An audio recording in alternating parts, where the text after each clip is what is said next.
कुछ ऐसे तथ्य सामने आए हैं मध्य प्रदेश से जिसके आधार पर यह कहना पड़ रहा है कि शिवराज के जंगल राज में मध्य प्रदेश दलितों और आदिवासियों के लिए एक अपराध बन चुका है। और खास तौर से अगर दलित महिला या आदिवासी महिला है तो उसके लिए शिवराज जी का मध्य प्रदेश नर्क बन चुका है। आप सबने 12 साल की उस सबोध बच्ची के बारे में पढ़ा होगा। रूह कांपने वाला इंसिडेंट है।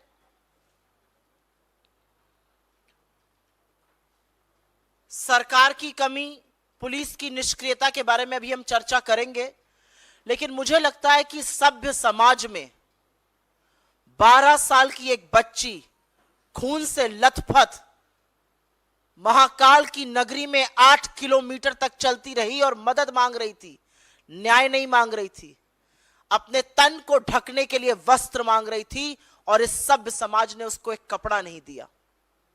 तो ये सभ्य नहीं, ये सड़ चुके समाज की निशानी है, ये पुलिस की निष्क्रियता की निशानी है। क्योंकि अब जो तथ्य सामने आ रहे हैं वो पर दर परत पुलिस की निष्क्रियता की वजह से जो अपराध हुआ है उसको खोलते जा रहे हैं। जो चुप्पी शिवराज सरकार की है वो अब सब समझ में आने लगी है। अभी थोड़ी देर पहले इंदौर के एक अस्पताल में मध्य प्रदेश के प्रभारी महासचिव श्री रणदीप सिंह सुरजेवाला जी, इंदौर के हमारे विधायक, इंदौर के जिला कांग्रेस के अध्यक्ष और महिला कांग्रेस की नेत्रियां उस बच्ची से मिली। उसकी हालत गंभीर है। वो जबरदस्त शारीरिक और मानसिक यातना और पीड़ा से जूझ रही है। उसके गुप्तांग नष्ट हो चुके हैं। उसके ऑर्गन्स का रिकंस्ट्रक्शन करना पड़ रहा है।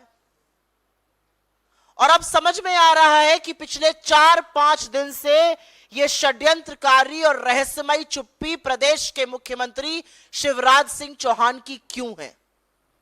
क्योंकि तथ्य यह सामने आ रहा है कि वो 12 साल की बच्ची, सतना की रहने वाली एक दलित परिवार की बच्ची है,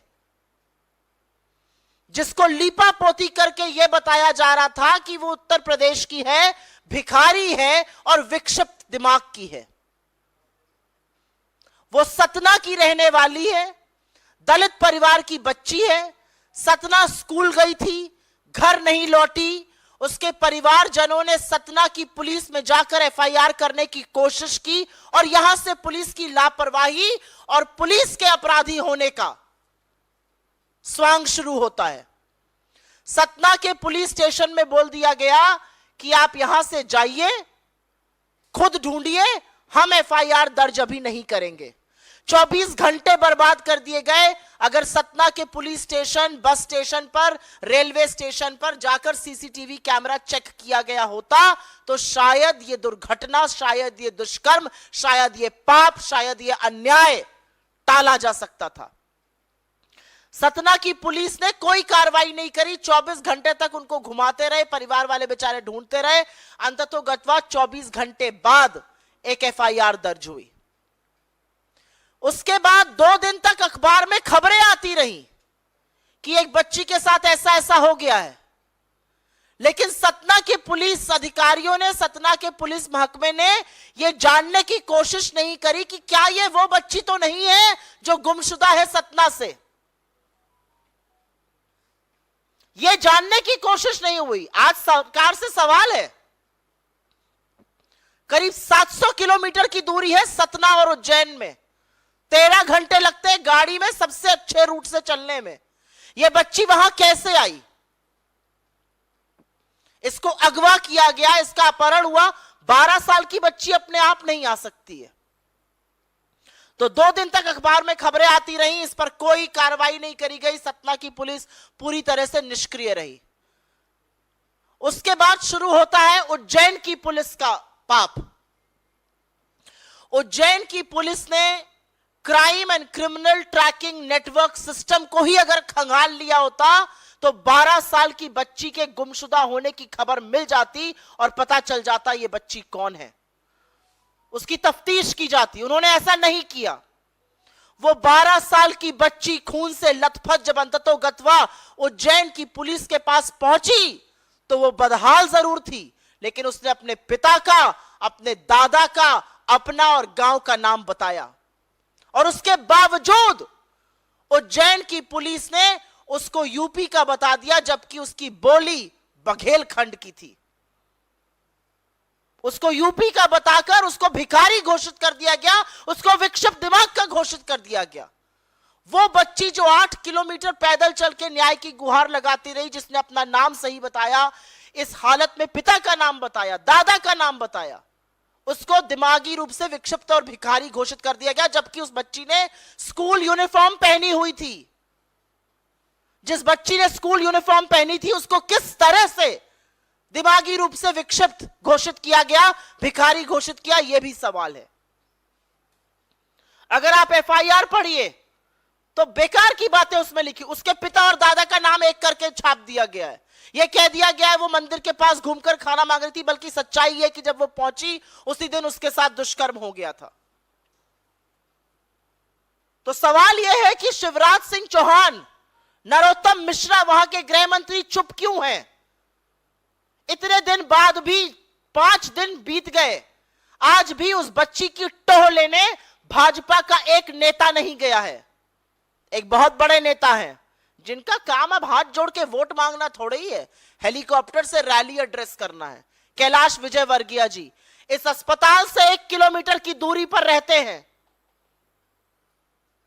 लेकिन उस बच्ची की टोह लेने, उस बच्ची की खबर लेने ना मुख्यमंत्री गए, ना गृह मंत्री गए और ना कैलाश विजयवर्गीय गए, जो लोकल हैं और वहां पर पास में रहते हैं। यह बात करते हैं महिला सशक्तिकरण की। एक दलित बच्ची के साथ दुष्कर्म हुआ, उसकी लीपापोती करने की कोशिश करी गई, उसको यूपी का बताने की कोशिश करी गई, उसको भिखारी और विक्षिप्त बताने की कोशिश की गई। देश के प्रधानमंत्री के मुंह से एक शब्द नहीं निकला। बड़ा वंदन अपना करा रहे थे महिला आरक्षण बिल पास कराकर, देश के गृह मंत्री मौन है। एक महिला बाल विकास मंत्री है इस देश में, वो मुहूर्त और समय देखकर बोलती हैं सिर्फ और सिर्फ राहुल गांधी जी के खिलाफ। चुप है। महिला आयोग चुप है। एनसीपीसीआर की चुप्पी बर्दाश्त नहीं हो रही है। यह बाल संरक्षण आयोग क्यों चुप बैठा हुआ है? ये सब लोग मौन हैं, ये सब लोग चुप हैं। लेकिन एक दलित बच्ची के साथ वो दुष्कर्म हुआ है जो अमानवीय है, जिसको सोचकर आपकी हाड़ कांप जाएगी। इन लोगों के पास बड़े बड़े इश्तिहार मध्य प्रदेश में लगाने का टाइम है, पैसा है। हेलीकॉप्टर से घूम घूम कर, उड़न खटोले से घूम घूम कर खूब रैली और भाषण बांटने का टाइम है। इनके पास कार्यकर्ता महाकुंभ करने का वक्त है, लेकिन इनके पास यह वक्त नहीं है कि उस अबोध बच्ची की टोह ली जा सके, उसके परिवार को सांत्वना दी जा सके, प्रशासन और पुलिस से उसके परिवार को वहां बुलाया जा सके। अंततोगत्वा अखबार में फोटो देखकर उसके दादा पुलिस में गए और उन्होंने कहा यह हमारी बच्ची है। क्यों छुपाया जा रहा है कि वो दलित परिवार की है? क्यों छुपाया जा रहा है कि वो सतना की है? क्यों छुपाया जा रहा है कि पुलिस की निष्क्रियता और पुलिस के चलते, पुलिस और प्रशासन का फेलियर है कि उस लड़की के साथ यह हुआ? अगर 24 घंटे पहले एफआईआर दर्ज हो जाती, अगर सीसीटीवी ट्रैक हो जाते, अगर वो बच्ची मिल जाती, तो उसके साथ ऐसी अमानवीय, ऐसी बर्बरता कतई ना होती। ये चुनावी महोत्सव मना रहे हैं। क्या है चुनाव? क्यों होते हैं चुनाव? चुनाव होते हैं कि वो जनप्रतिनिधि चुने जाएं जो सत्ता में आकर आपके दुख, आपके दर्द, आपकी पीड़ा, आपकी वेदना की बात करें, जो उड़न खटोलों पर घूमकर भाषण ना दें और बड़े नेता ना बने, जो उस बच्ची के लिए और उसके हक के लिए खड़े हों। चुनावी महोत्सव मना रहे हैं। ये बात करेंगे महिला सशक्तिकरण की। ये जो व्हाटअबाउटरी करते हैं रेप पर, इनसे बात करो इसकी तो बताएंगे किसी कांग्रेस शासित राज्य का नाम। कहीं पर हुआ है ऐसा कि पुलिस की निष्क्रियता रही, पुलिस ने ना crime and criminal tracking network system देखा, ना सीसीटीवी कैमरा देखे, ना उसकी सही जगह की शिनाख्त करी गई, उसको भिखारी और विक्षिप्त दिमाग का बता दिया गया। किसी और राज्य में हुआ है ये? और मध्य प्रदेश में दलित, आदिवासी और महिला होना एक पाप हो चुका है। ये मेरा आंकड़ा नहीं है, यह आंकड़ा इस सरकार ने सदन में दिया है। 13 लाख महिलाएं लापता हुई पिछले कुछ सालों में। सबसे ज्यादा संख्या मध्य प्रदेश की है। 1,60,180 महिलाएं और 38,000 से ज्यादा नाबालिग बच्चियां। नाबालिग के साथ दुष्कर्म में नंबर 1 अगर कोई स्टेट इस देश की है तो वो मध्य प्रदेश है और शिवराज जी का जंगल राज है। 18 सालों में उनकी सत्ता रही। यह अलग बात है कि ना उनका एक नीति याद है, ना उनका नाम याद आता है प्रधानमंत्री को।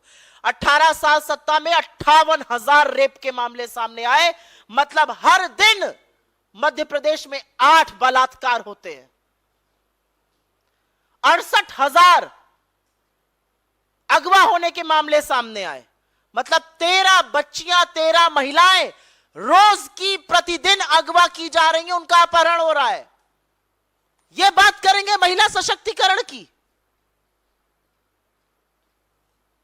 असलियत यह है कि चाहे आदिवासी के सिर पर पेशाब करने का मामला हो जो भाजपा के नेता ने किया मध्य प्रदेश में, चाहे इस दलित बेटी के साथ यह मामला हो, चाहे आज सवेरे अभी इस दलित बेटी का मामला चल ही रहा है, उस पर लीपापोती शिवराज का जंगल राज कर ही रहा है, एक और मामला सामने आ जाता है एक आदिवासी महिला का रेप और हत्या का।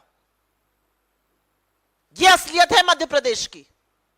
18 साल से जो लोग बात महिला सशक्तिकरण की करते हैं, उनकी नाक के नीचे यह हो रहा है महिलाओं के साथ, बच्चियों के साथ। लेकिन देश के प्रधानमंत्री, देश के गृह मंत्री, देश की महिला बाल विकास मंत्री, देश का महिला आयोग, बाल संरक्षण आयोग, सब मुंह में मौन और चुप्पी धारे बैठे हुए हैं। शिवराज सिंह चौहान उड़न खटेलों से उड़ उड़कर भाषण बांट रहे हैं, उनके पास वक्त नहीं है इस बच्ची की खैर खबर लेने का। कैलाश विजयवर्गीय माइक पर बता रहे हैं 1% लड़ने का चुनाव मन नहीं है। अरे मन नहीं है तो जाइए उस बच्ची से मिलिए। कहां से न्याय की उम्मीद की जाए, यह सवाल आज आप जैसे लोगों से मीडिया के माध्यम से पूछना बनता है। न्याय की उम्मीद, न्याय की गुहार कहां लगाई जाए, यह असलियत है। I will very briefly make a statement in English. There's a gruesome crime against a 12-year-old girl that has come to light in Madhya Pradesh, something that has really shocked the collective consciousness of this country. But the reality is that the Shivraj Singh Chauhan government has been absolutely silent on it, and it now comes to light that it all happened because the police was callous, careless, and may I dare say, a part of this entire crime against this little girl. Our General Secretary, Shri Randeep Singh Surjewala, in charge MP, has met the girl, and some shocking things are now coming to light. She's not from UP, she's not a beggar, she's of absolutely solvent mind, and yet every attempt was made to say she was from UP, she had ventured into Madhya Pradesh, she was a beggar, she was begging in Ujjain, and that she was not of the right mind. The reality is, she was a student. She's from Satna. Satna is 700 kilometers away from Ujjain. How did she reach there? It takes 13 hours to travel by road. The reality also is that once she went missing from school, her family went to the Satna police that refused to file an FIR for 24 hours. They refused to track the CCTV cameras. Had they done that, this could have been prevented. Had the Ujjain police tracked the crime and criminal tracking network system, they would have found out about a girl missing from Satna being found in Ujjain. The reality is this little girl, after being raped brutally and smeared with blood, she walked for 8 kilometers asking for help, and people did not help her. When she finally reached the police, she told them her name, she told them their father's name, she told them her grandfather's name. She was wearing a school uniform, and even then, she was declared that she was begging and she was of an insolvent mind. What is the police's role in this? Why is the chief minister quiet? What is the home minister of Madhya Pradesh doing? Kailash Vijayvargiya stays 1 kilometer away from the hospital in which she's admitted. Why can they not go and find out? This is the absolute jungle raj, the absolute breakdown and collapse of law and order as far as Dalits, tribals, women in Madhya Pradesh is concerned. The chief minister has the time to travel on helicopters and campaign. He has the time for advertisements. He has the time to do a Karyakarta Mahakumbh, but as far as women in MP is concerned, it's a travesty, it's a tragedy to be a woman in that state. The Prime Minister, conspicuously quiet like always. The Home Minister never talks on women. In fact, gives political patronage to people like Braj Bhushan Singh who do crime against women. The Women and Child Development Minister, we all know, only opens her mouth while she's speaking against Rahul Gandhi. What about the NCW? What about the NCPCR? When are they going to speak up? So these are very, very basic questions that one must raise, because Madhya Pradesh has become the hotbed for crime against women and especially minor girls. It's number one in the country as far as crime against minor girls is concerned. In the last 18 years, 58,000 rapes means 8 rapes a day. 68,000 women abducted means 13 women abducted a day. 13 lakh women have gone missing in this country is the data that was given by the government in parliament. Maximum number from MP, over 1,60,000 women, over 38,000 minor girls. That's the record of Madhya Pradesh. That's the record of the BJP. The reality is that the chief minister, the home minister have completely failed women in Madhya Pradesh, and particularly if you're from the Dalit and the tribal community. And the only reason that Shivraj Singh Chauhan is conspicuously quiet and silent is because this girl comes from a Dalit community. And which is why no outrage, which is why the police looked the other way as a gruesome crime happened here. This could have been avoided. This could have been averted.